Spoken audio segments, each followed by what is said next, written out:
प्रश्न विचारू जात्याला जात सांगे उत्तर तुळशीचा यो हार ग विठ्ठलाचा मंतर. क्या बात आहे सुमी, काय मस्त गाणं आहे ग. गाणं म्हणत नाही त्याला ओवी म्हणतात ओवी. पण ओवी तर जात्यावर दळण दळताना गातात ना.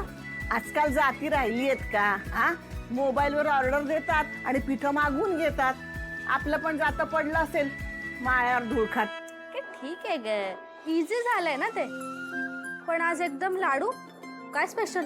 ही ना शिक्षा आहे शिक्षा तुमच्या ताईची. पण काय केलं काय तिने? काय केलं काय? 4 दिवस कुठे जाऊन बसली न सांगता. अगं आश्रमाच्या कामासाठीच गेली होती ना ती. मग हो, पण तिकडे स्वतःच्या प्रकृतीकडे जरा दुर्लक्षच केलं असेल ना. पण तिकडे तुझा धनुष होता ना त्याची काळजी घ्यायला. आपण पण काळजी घ्यायला पाहिजे ना. पण एक काम करूयात का, तू अजून लाडू बनव आणि मग आपण ताईकडे घेऊन जाऊ. हा नाही नाही नाही, धनुषनी मला वचन दिलंय, आल्या आल्या तो पहिल्यांदा इकडे येणार आहे. कधी? थांब विचारते. ए हाय, काय तारिणी?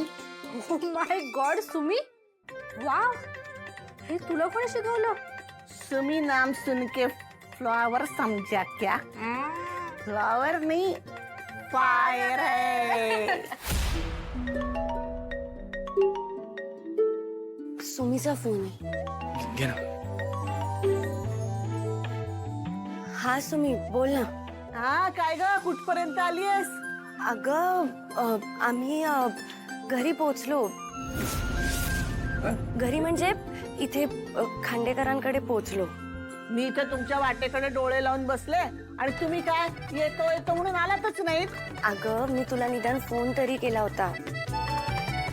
इथे घरी माझं कोणाशी बोलणंही झालं नाही. मग असं वाटलं की इकडे यायला पाहिजे ना. माझी सुमीच मला नेहमी म्हणते, मुलीचं पाऊल सासरी आणि माहेरी समान लागायला हवं, तर प्रेम टिकून राहतं. मी फक्त तुझं ऐकायचंच काम करते. चिडू नकोस ना प्लीज.